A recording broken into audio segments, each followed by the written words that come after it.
What's up, guys? Welcome to the Podcast. My name is Salman Ali at Salman Ali NBA on Twitter. Here joined by Forrest Walker at Do Nots on Twitter. How you doing, Forrest? Hey, we're doing a daytime record. How about that? Yeah, daytime recording. I still have to put this damn light on because this room is dark as hell. But I can see you, Forrest. Your room is very well lit.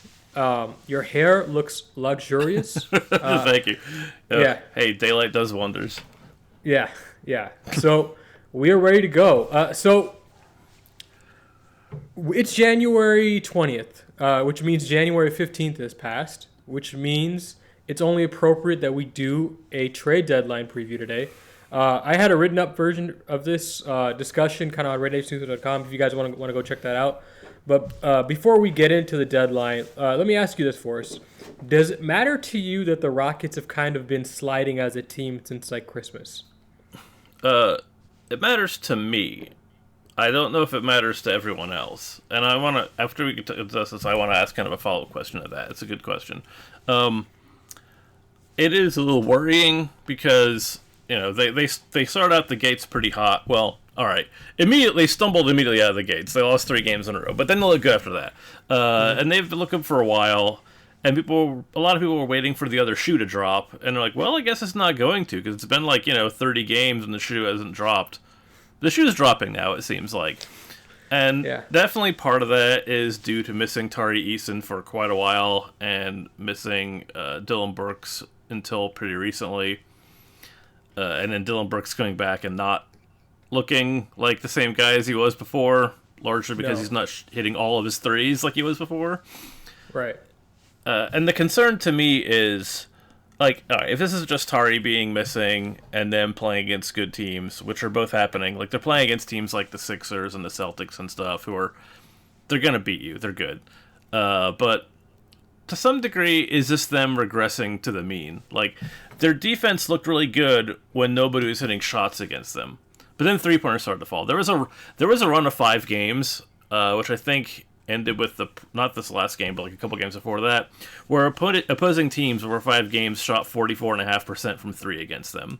Which, all right, that's not going to happen every game. You know, even leaving guys totally open, you're not going to give up 44.5% from 3 every game. But they had really good luck from opposing 3-pointers in the early part of the season. So, which one is more close to their expected value? Is it the early part of the season where they looked really good defensively, or is it this part of the season where they look really bad defensively? So I think it's important to try to measure that, to see when the going gets tough, when the chips are down, how good actually are they? How good actually is their defense? Once they have to start going up against real teams, and also in the middle of the season, the sloggy time when the early season good vibes and excitement is starting to wear off, and now it's just your day job. So I'm a little concerned. I don't like watching it because it's less fun. They're having less fun. I'm having less fun. But I don't know. I think I think there are some concerns, and I think Ime Udoka has to start earning his money now. No, I think it is fair to question how real those first 30 games, I think those first 25 to 30 games were, right? I think it's fair to question that, especially since we were questioning that in the moment, right? So it's not like these are unfounded concerns. We were talking about the shooting luck they were having. We were talking about kind of the shooting luck they were having offensively going their way, frankly. How real was, Dylan Brooks hitting 1,000,000 threes? How real was Jae'Sean Tate hitting 1,000,000 threes, right? There is a lot of stuff going their way. I guess the question I have is so what was the expectation for them preseason, and what have they achieved that? Have they still surpassed that? What was their goal? What was an appropriate goal going into the season? Because I had them pegged as a 35-win team, right? And I go on ESPN's BPI, which is their projection model, and they have it pegged at 37 to 45. That's where they have the Rockets pegged to finish. Not the best projection model. 538 used to have a better one, but 538's gone now. So we have to go with ESPN's BPI. But they still project the Rockets to, win about 37 to 45 games. That's still above where I had them. Yeah. Right. What about you? Did you think? What was your goal and expectation for them this season? All right. So as far as expectation goes, we can look at it from a few different angles. We can look at what you and I wanted from them, which you're talking about. We can look at what the team wanted from themselves, and we can look at what the public expected from them. Right. The easiest one to figure out is what the public expect. You can just look at the over/under lines from Vegas, and that pretty much tells the story of what people in general think they're going to do. That was what, 31 and a half, 20, 29. I think it varied between 29 and a half and 31. I think it ended up at 31 and a half. Yeah. So they're on pace to win 32 games easily. But, it would be very surprising if they hit that under. They still could, but it'd be really bad. Like, things would have to get really bad for over, like, literally half the season, them to only win, 11 more games or whatever. Oof. And all of them are home games, probably. Right? Yeah, presumably. Because they never win road games anymore. No. Yeah. They had a little bit where they could win road games, and a little bit where they could win Eastern Conference games. That's over. Yeah. The other thing is, the one that's hardest to figure out is what does the team want from themselves, because they can say stuff about it, but you don't really know. Like, unless you are, like, one of the Fertittas or, like, Ime Udoka, you don't really know what the real expectations are, and it's going to disagree inside the team. So, I don't know. The team probably, I would guess that overall they want to make the play-in at a bare minimum. Like, that's, I think, I'd have to assume that's, like, especially with their hot start, they've got to feel like they have to make the play-in, or it's been a disappointment for them at this point, which I more or less agree with. My expectation going into the season was I didn't have any idea what they were going to be. I didn't think they're going to make this as big of a leap as they did previously, but then they looked a lot better than this. So it's been kind of a roller coaster ride. Where in this moment, like 2 months ago, I'd have been like, yeah, as long as they like win 30 games, I'm honestly pretty happy. Now, if they win 30 games, I'm pretty disappointed. So what a difference 12 months make. I think they have enough talent that they should be able to put this together a little bit more. But I do think they are facing a problem that actually the league is pretty even. There's a large amount of teams who are like all kind of okay, right? And that's the difficulty they're facing, is that there's only a few teams that are like bad. There's like 4 in the East and like 3 in the West that are just like, these are teams you should expect to beat anytime you play them, unless you're one of them. And so that means that most of the games they play are pretty challenging. So I'm not super upset about most of these games.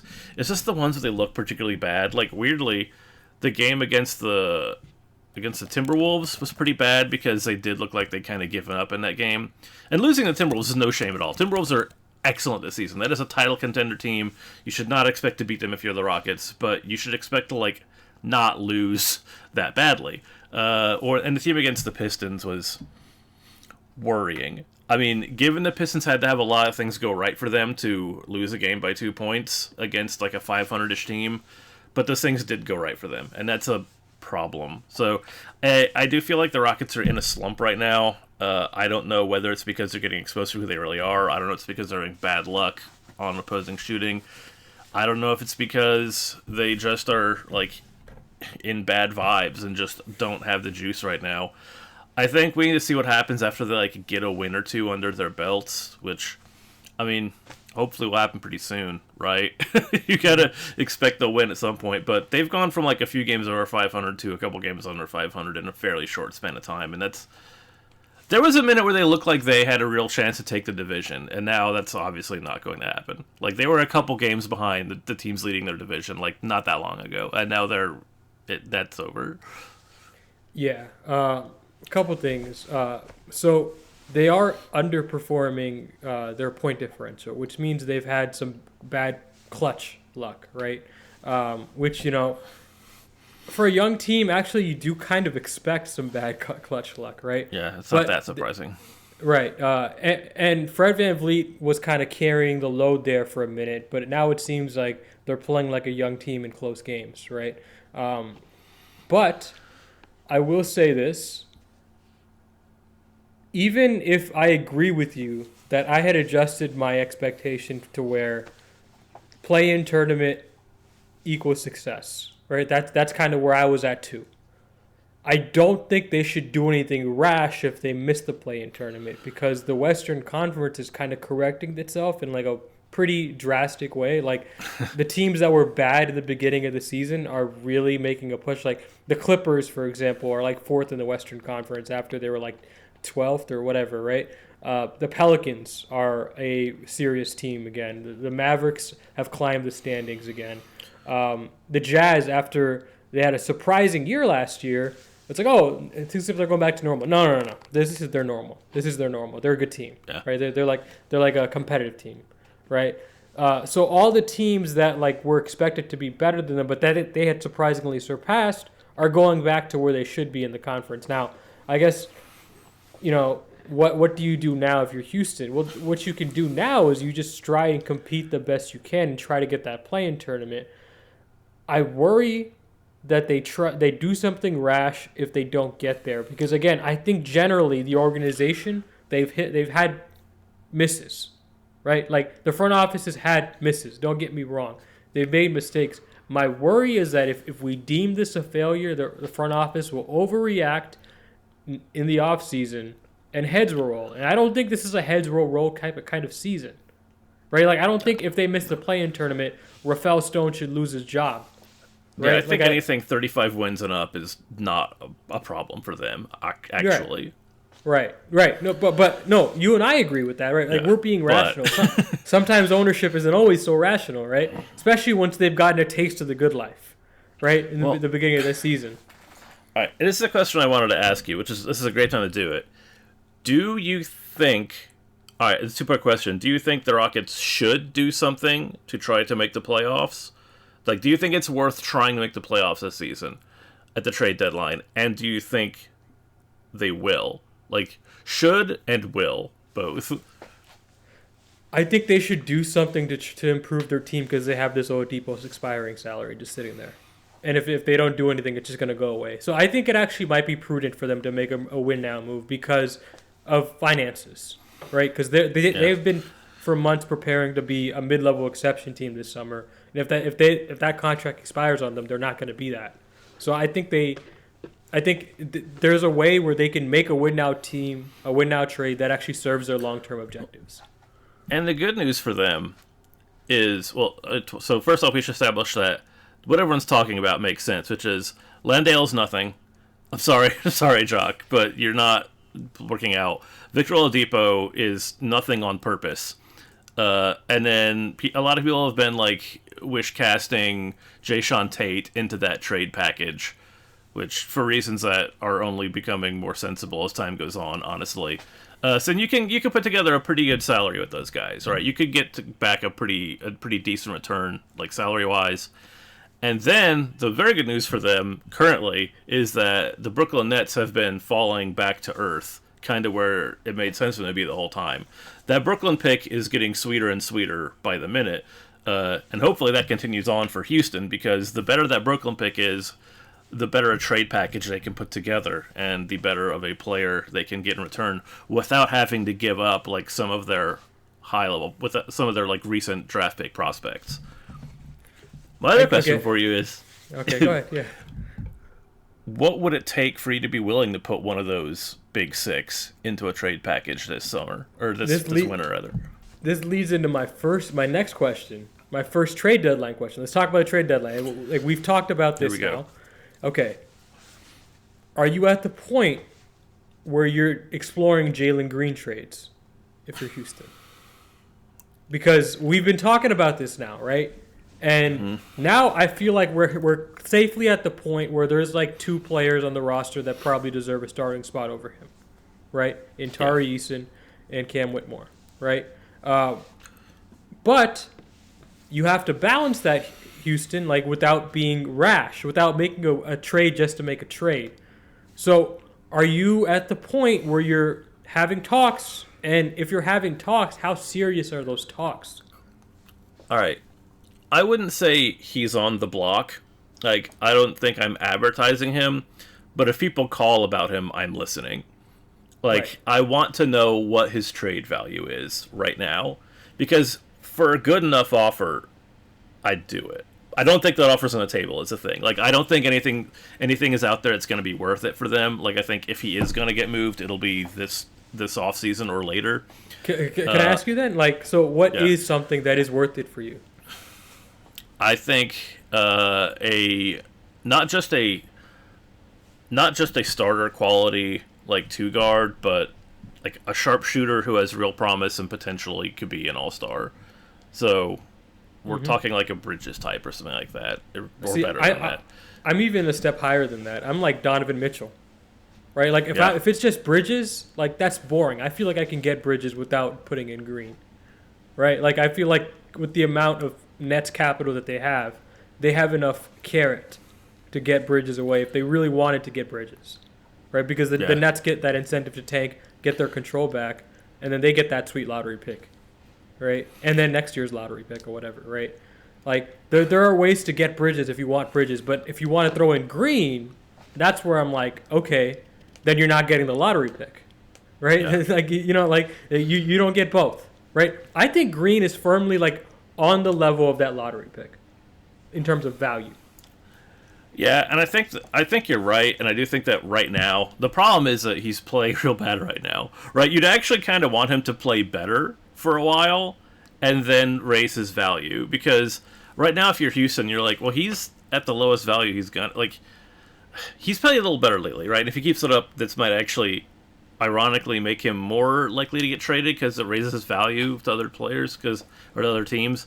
Because when he's at his bottom of his look, when he looks terrible, is not when you want to trade him, because you're not going to get good value for him. You want people to. What you want on that kind of trade is for you to have seen this guy for years and to go, okay, I know this guy isn't going to meet my expectations. We figured that out with our internal metrics, but other people don't have those metrics and they think he might work out still. That's the kind of that's the dynamic you want to trade this kind of player. You don't want it to be that everyone thinks he is not going to meet his expectations, because then you're just going to get, you're not going to be able to trade him for that much. I don't know. I mean, for that reason, I do think it's very unlikely he gets traded. Like you said, someone of Donovan Mitchell's caliber would have to be like that, like an all-star caliber, or at least like nearly all-star level player has to be out there, I think, for this move to make sense. If it's anything less than that, like, you might as well just let him play out the rest of the season at the minimum and see if he can, get back into shape. And I don't, for what it's worth, I don't even think they would entertain anything less than an all-star, right? Like I think they're at that point, like, where they're not being rash about this, right? But I do think, as you said earlier, they're picking up the phone, right? I do think that, I do think that, for sure. Because how can you not, right? He hasn't done anything to be untouchable. There's only one guy in this roster that has done something to be untouchable, right? And here's where I'm at. Like, you have a few different goals here at the trade deadline, right? I think you have to move the Oladipo salary. That's a hot potato. Right, yeah. You have to get something back that is long-term salary. I think another thing is, like, you want to kind of explore that, like, moving Jock Landale's dead salary, right? Like, I think I'd move his dead salary, because that's just wasted. Every day you wait, you don't do that. It's just dead money. I think Houston might have the stomach to hold on to him, but like, if you're already trading Oladipo, you might as well combine the salary and get someone meaty.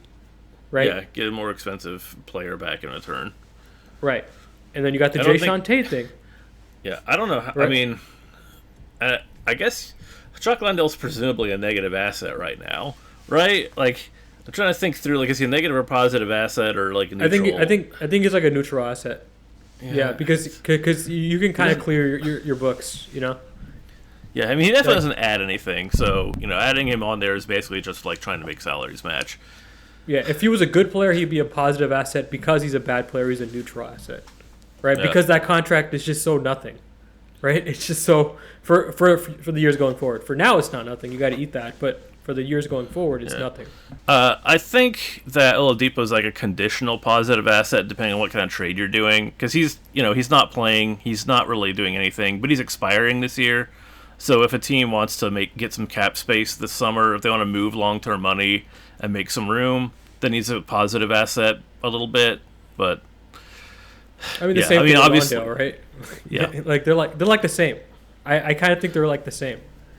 So obviously, the deal with a trade would be that you're trying to you're trying to leverage your draft assets in order to pick up someone.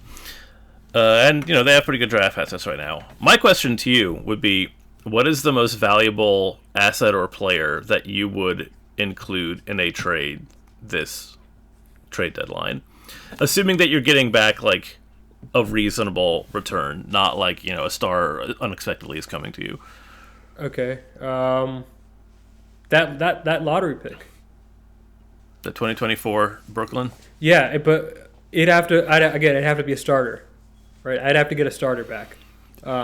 But yeah, I'm willing to entertain that lottery pick, especially because you have the salaries to go get a real starter, right? If you're telling me I can go get Jeremy Grant, for example, right? Like, I like Jeremy Grant a lot. Like I like the idea of him on this team, and he would achieve like all three of your objectives. He'd make you better. He would be a long-term salary on the books that you possibly trade at some point, and you can also you have an excuse to bench Jaylen, to be honest, right? You get a starter back, you can bench Jaylen and be like, hey, listen, this guy's just bad. This guy's a veteran that's better than you.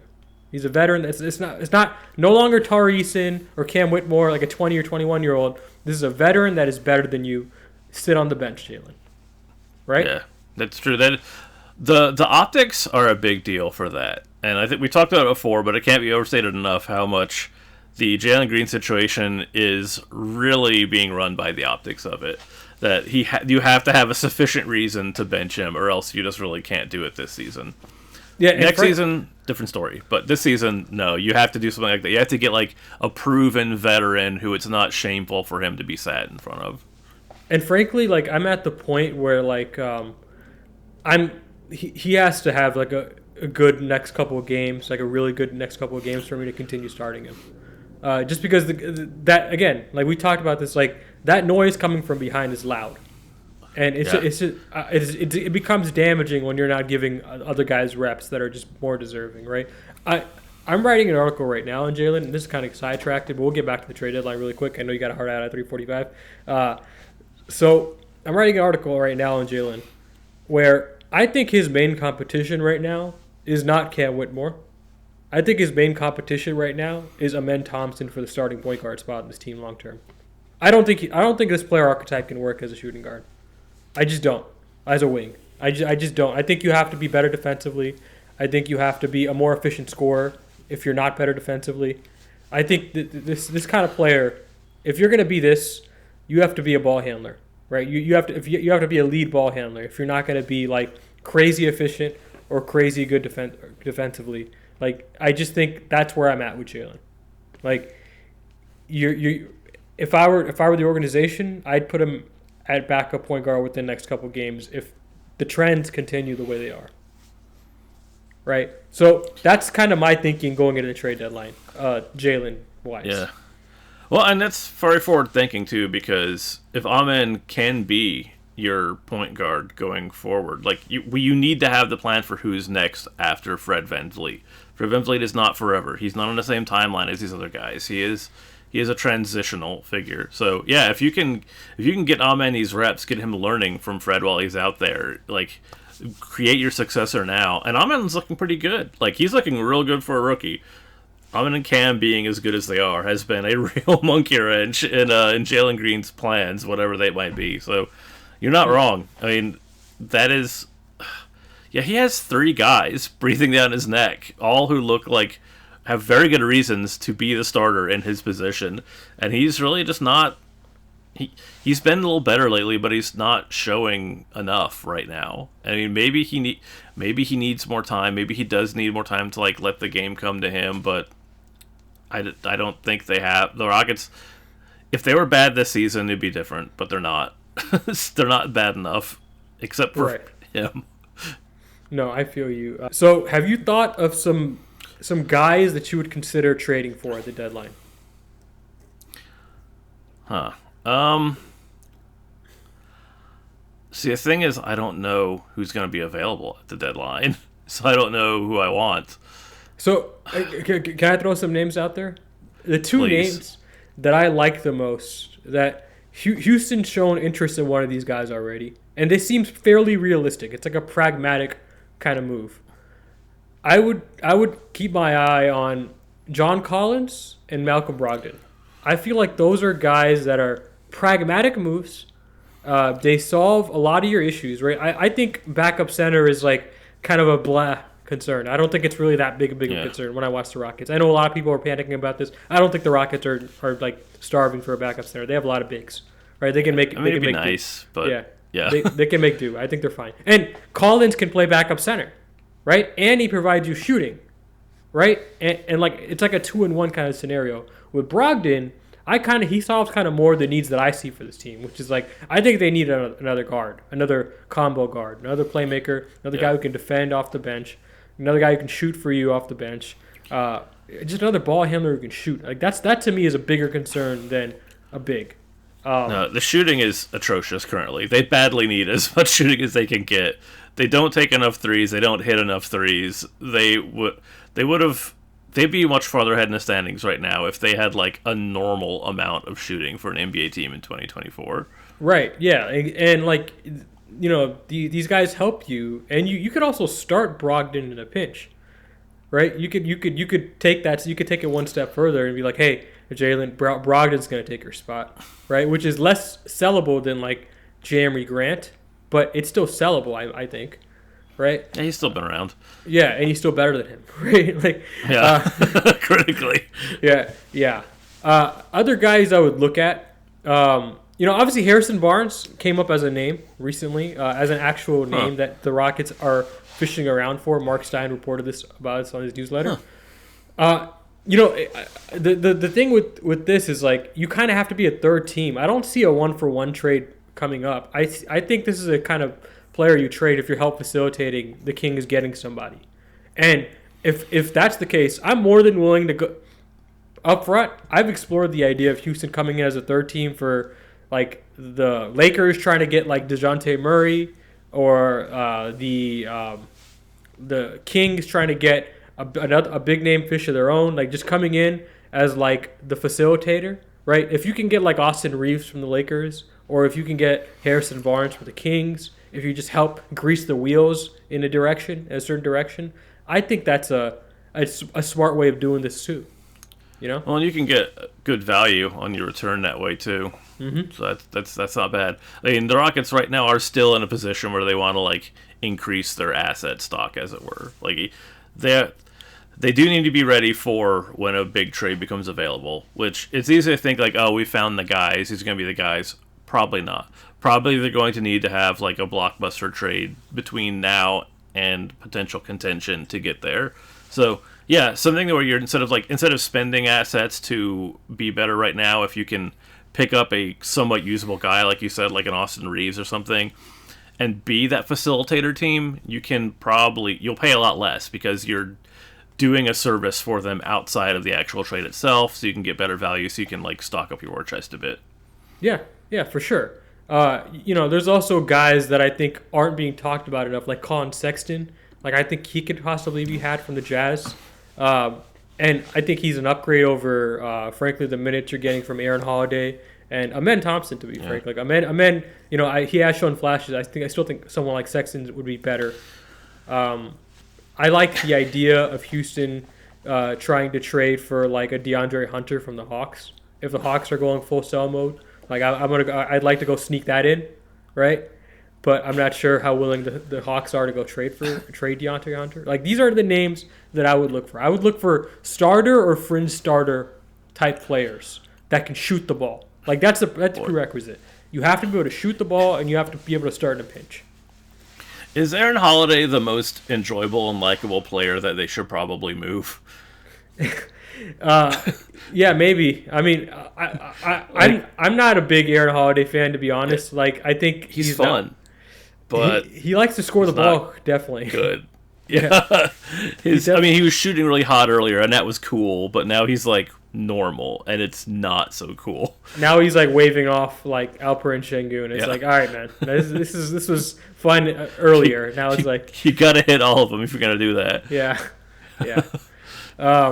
So these are the kind of names that I would explore at the deadline. I think Houston at the deadline should look for a way to, obviously combine all these salaries. Londale, Oladipo, and Jayshawn Tate. I think Jayshawn Holiday or someone, yeah. And trading Tate allows you to move guys up in the rotation too, right? When guys get healthy, right? Like I think Cam Whitmore, you don't want to be in a position where he's gonna be back in the G League. I think he's just too good for that, right? I think if you trade Tate, I think he's a positive asset. I think you can get something real, or you can make the price of something cheaper, right? If you throw in Tate, I think he would help a lot of teams on contenders, right? So he's a plus player. He's just not the plus player that they want for going forward. Right. Yeah. It's just he's at a position that's just hard to justify giving minutes to right now. But yeah, that's kind of what I've been thinking about for the trade deadline. I know you got a heart out, so I will let you go, Forrest. I do appreciate you doing this for me. Oh, it's been a delight. I love coming on. I love talking Rockets, especially this year when they are not just kind of a lost cause with nothing to say about. So there are discussions to have. I'm happy to have them with you. Yeah, for sure. Subscribe to the podcast on iTunes, Google Play, Spotify, Stitcher, YouTube. Subscribe to us on YouTube. Give us a thumbs up. It helps other people find the show. Look at that thumbs up. There it is. Yeah. See, even Squadcast knows what's going on. And make sure to give us a written review on iTunes because it helps other people find the show. All right, guys. Have a good night.